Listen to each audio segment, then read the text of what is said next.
अस्सलाम वालेकुम। आज मैथमेटिक्स 202 का फर्स्ट लेक्चर है। इसमें हम पढ़ेंगे कुछ लॉजिक्स के बारे में। फर्स्ट ऑफ ऑल जो कि लेक्चर है हमारे पास जो है वो लॉजिक्स का है कि ट्रू कब होता है, फॉल्स कब होता है, क्या कंडीशंस होती हैं, कैसे टेबल बनता है, क्या नेगेशन, यानी बेसिक्स ही है। ऑलमोस्ट आप इसे कह लें। लेक्चर नंबर 1 है लॉजिक्स के बारे में। ये उसकी रिकमेंडेड बुक्स हैं, 3 उन्होंने दी हुई हैं। बेशक आप इन्हें अगर आप पढ़ना चाहते हैं तो इसे पढ़ें, अगर नहीं पढ़ना चाहते तो बेशक ना पढ़ें। ये मैंडेटरी नहीं है, ये ऑप्शनल है ताकि कुछ आपके कॉन्सेप्ट क्लियर हो। सबसे पहले मेन टॉपिक्स में सबसे पहले आता है लॉजिक। उसमें नीचे आपको ग्राफ दिया हुआ है एक डिस्क्रीट और कंटिन्यूस का। STA 301 है एक स्टैटिस्टिक की, उसमें भी पहला टॉपिक है। उसमें उन्होंने कहा है कि डिस्क्रीट क्या होती है और कंटिन्यूस क्या होती है। डिस्क्रीट में आपको नजर आ रहे हैं कि ये डॉट्स लगे हुए हैं। इन डॉट्स में क्या है कि इसका मतलब है कि इनके दरमियान कोई ना कोई वैल्यू जो है वो मिस है। जैसे कि 1 के बाद 2, 2 के बाद 3, 3 के बाद 5 आ जाए, 4 गायब हो गया यानी 4 स्किप हो गया।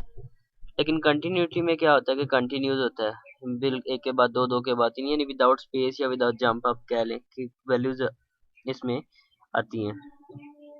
यानी कंटिन्यूस में बिल्कुल तरतीब के साथ आती हैं, डिस्क्रीट में वो गैप आ जाता है, उसमें वो कोई ना कोई वैल्यू छोड़ जाता है। डिस्क्रीट की आप एक एग्जांपल ले सकते हैं जैसे कि बारिश। बारिश या एकदम होती है या रुक जाती है या होती नहीं। लेकिन स्पीड अगर आप किसी चीज़ की अगर बढ़ाएं तो वो कंटिन्यू से बढ़ती है। 0 से 1 पे जाएगी, 1 से 2, 2 पे 3, यानी इस तरह तरतीब के साथ बढ़ती है। डायरेक्ट ये नहीं है कि 1 के बाद डायरेक्ट ही 100 पे चली गई है या कुछ भी है। उसके बाद है set of integers. Integer value कौन सी होती है? इंटीजर बेसिकली जी से डिनोट करते हैं। इसमें 0 plus minus 1 plus minus 2 plus minus 3 आ जाती है। ये उन्होंने वैसे डॉट लगाए हुए हैं कि 0 पॉजिटिव वैल्यूज को राइट साइड के ऊपर 0 के बाद 1, 1 के बाद 2 है। इसी तरह लेफ्ट साइड के ऊपर उन्होंने -1 और -2 और फिर ये -3 आना था जो उन्होंने 3 लिखा हुआ है। यहाँ पे नीचे आपको नजर आ रहा है सेट ऑफ रियल नंबर हैं। रियल नंबर कौन से होते हैं? रियल नंबर में भी वो सारे नंबर आ जाते हैं, बेशक वो पॉजिटिव क्यों, बेशक वो नेगेटिव क्यों। 1, 2, 3 बेसिकली है। 0 तो उन्होंने वैसे ही शो किया हुआ है, 0 होल नंबर में आता है वैसे।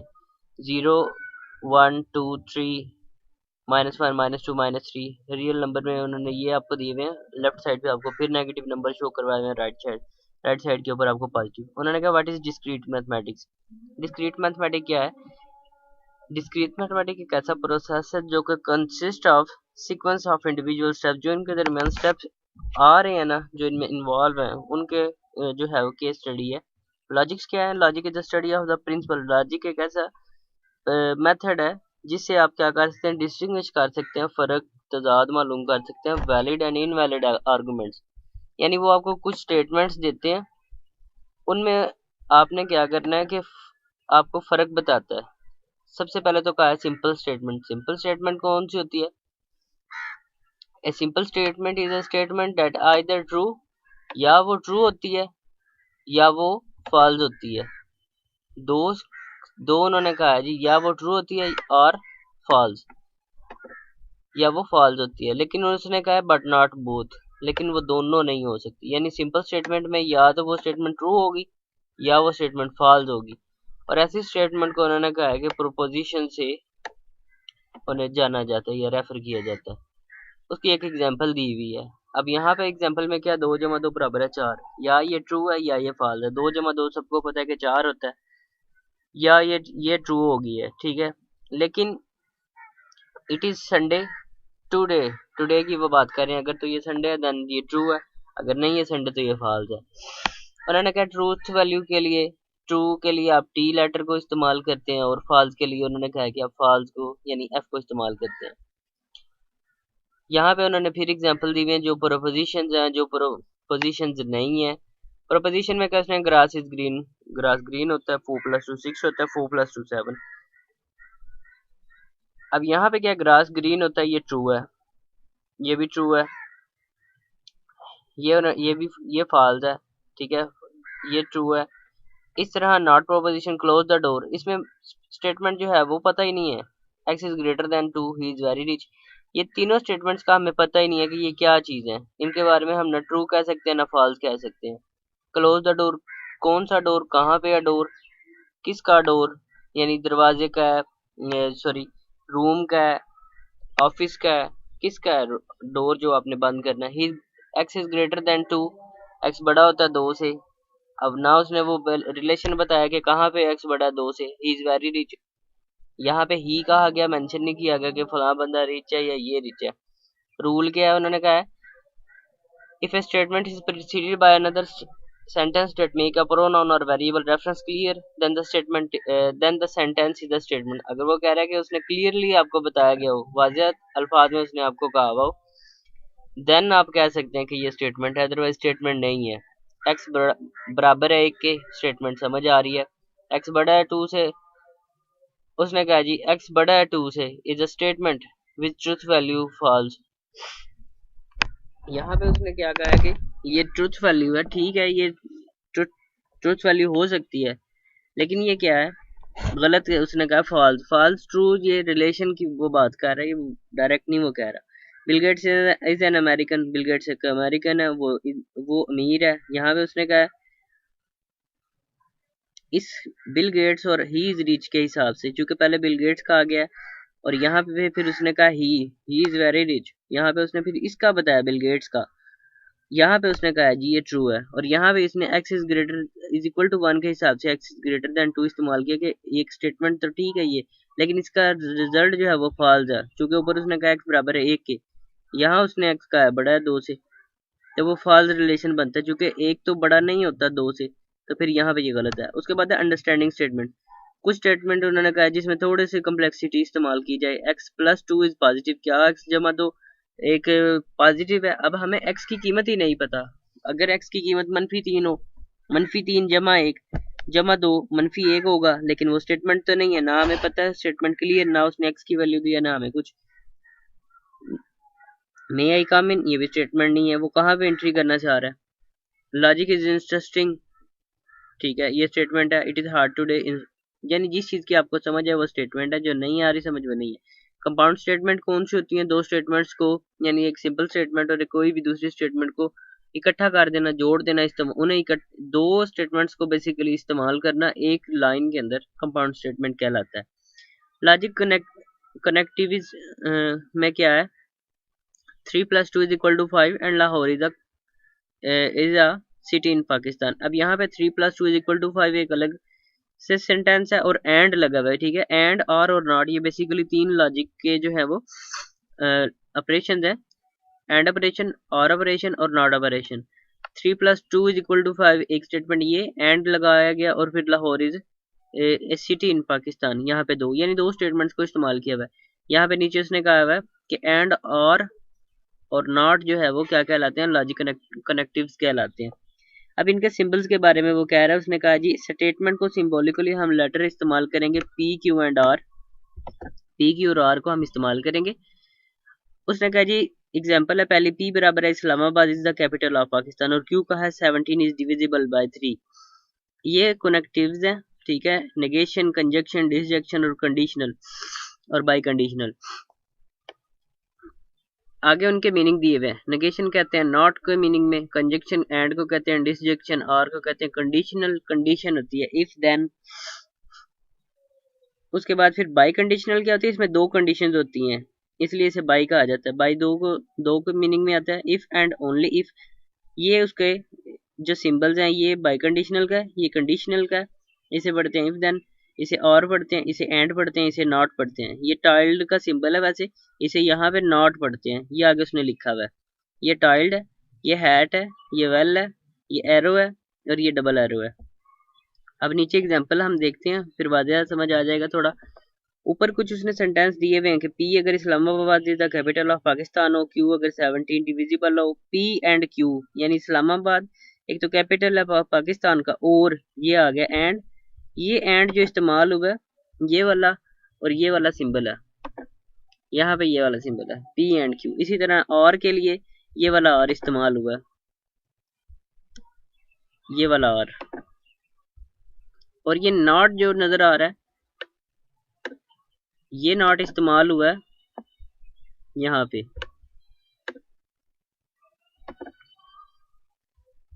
उसके बाद और जो इस्तेमाल हुआ है,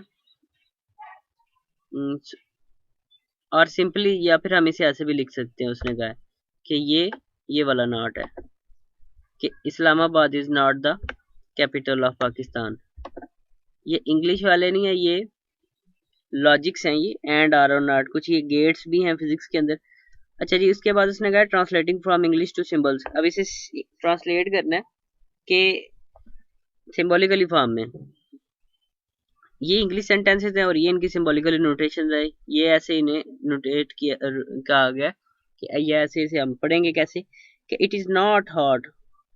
पी ऊपर उसने बताया हुआ इट इज हॉट, यहाँ पे चूंकि उसने कहा है it is not hot, not आ गया, नॉट के लिए नॉट का सिंबल लगाया, और पी वाली स्टेटमेंट ये आपके पास है, ये वाली स्टेटमेंट कि पी इट इज हॉट होता तो खाली यहाँ पे हम पी लगाते। अब चूंकि नॉट आ गया इसलिए नॉट लगाया। It is hot and Sunny, ये हॉट है और ये सनी वाला है, पी और एंड लगा फिर, क्योंकि हॉट एंड सनी है। आर होता तो ये लगाना था, not but sun, it is not hot but sunny, ठीक है। इट इज नॉट हॉट है तो नॉट लगेगा सिर्फ पी वाले के साथ, एंड लगेगा और फिर ये क्यू लगेगा, क्योंकि सनी तो सिर्फ ऐसे ही है। उसने कहा इट इज ना इधर हॉट नॉट सनी, इसलिए देन दोनों के साथ जो है वो टाइल्ड लगाया गया, यहाँ पे भी और यहाँ पे भी। उसके बाद है जी एच, डब्ल्यू और एस, उन्होंने 3 वैल्यूज दी हुई हैं।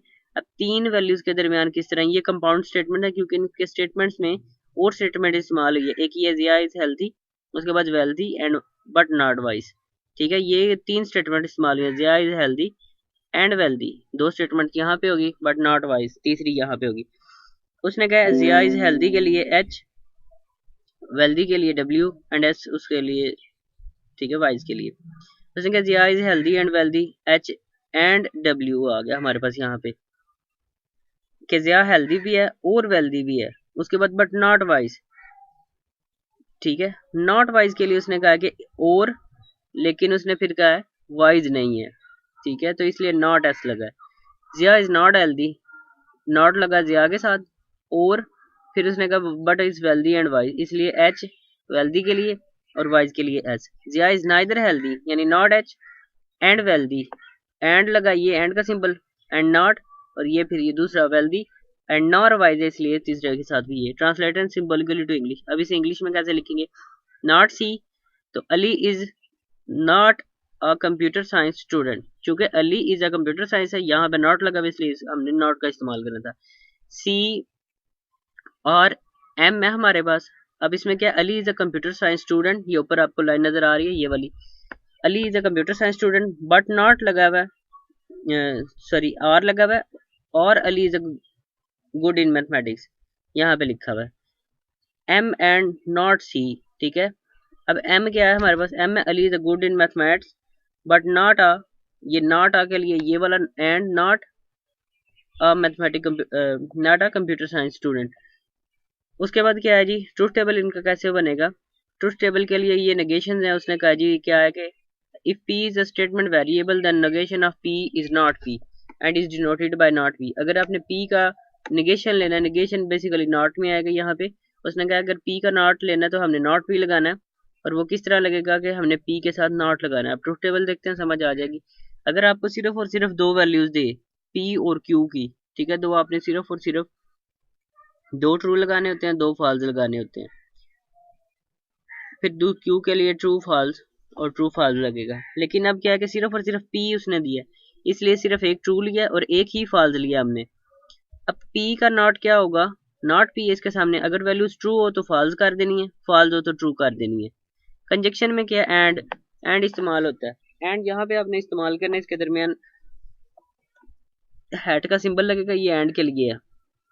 ये पी एंड क्यू का उसने बताया हुआ है, रिमार्क्स उसने नीचे दिया हुआ है कि if P and Q is true only when both P and Q are true. P or Q के लिए क्या स्टेटमेंट उसने कहा है कि दोनों का ट्रू होना जरूरी है, तब आपने इनके रिजल्ट वाले टेबल में ट्रू लिखना है। अब उसने कहा if either P or Q is false or both are false then P and Q is false. उसने कहा इनमें से बेशक आपका पी फॉल्स हो, बेशक क्यू फॉल्स हो, बेशक दोनों फॉल्स हो, हमेशा फॉल्स लगेगा। अब P और Q 2 वैल्यूज आ गई, ये मैं आपको बता रहा था कि देन आपने P के लिए 2 ट्रू लगाने हैं और 2 ही फॉल्स लगाने हैं। इसी तरह Q के लिए क्या, एक ट्रू और एक फॉल्स, फिर ट्रू और ट्रू फिर फॉल्स, ठीक है, एक ट्रू एक फॉल्स, एक ट्रू एक फॉल्स। अब आपने क्या करना है कि पहली लाइन के 2 ट्रू को देखना है, दोनों ट्रू हैं तो ट्रू लगेगा, एक ट्रू है दूसरा फॉल्स है तब भी फॉल्स लगेगा, क्योंकि ऊपर इसने यहाँ मेंशन किया है only when both P and Q are true. पहला फॉल्स है दूसरा ट्रू है देन भी फॉल्स लगेगा। उसके बाद क्या है, पहला फॉल्स है दूसरा भी फॉल्स है तो फिर तीसरा भी फॉल्स होगा, ये भी उसने बताया हुआ है। अच्छा जी, अब डिसजेक्शन का या और इंक्लूसिव आर के लिए क्या है कि उन्होंने कहा है कि इस स्टेटमेंट के अंदर पी एंड क्यू उस वक्त ट्रू होता है जब उनमें से कोई एक भी ट्रू हो जाए।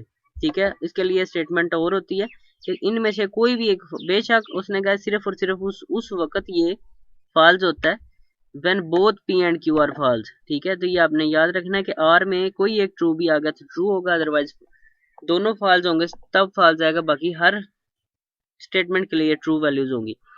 अब यहाँ पे पी और क्यू का टेबल दोबारा वही बनाया, लेकिन इसमें पी और क्यू का टेबल है हमारे पास। ये इसमें क्या है कि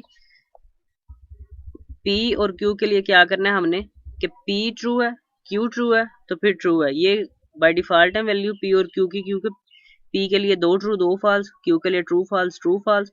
आर के लिए जो है इन दोनों का रिजल्ट लिखते हैं हम यहाँ पे, दो ट्रू है तो true, true false true, false true भी ट्रू, और फॉल्स फॉल्स सिर्फ और सिर्फ ये वाला फॉल्स इसलिए आया क्योंकि इसके जो पहले दो हैं वो फॉल्स हैं। बाकी बेशक एक ट्रू आ जाए एक भी ट्रू आ जाए तो रिजल्ट हमेशा ट्रू आएगा आपके पास। बेशक एक भी फॉल्स है तो दोनों फॉल्स आए तो फॉल्स लगेगा, अदरवाइज नहीं लगेगा। यहाँ भी हो जाता है हमारा फर्स्ट लेक्चर कंप्लीट। मिलते हैं इंशाल्लाह सेकंड लेक्चर में। फिलहाल के लिए इजाजत चाहता हूँ। अल्लाह हाफिज।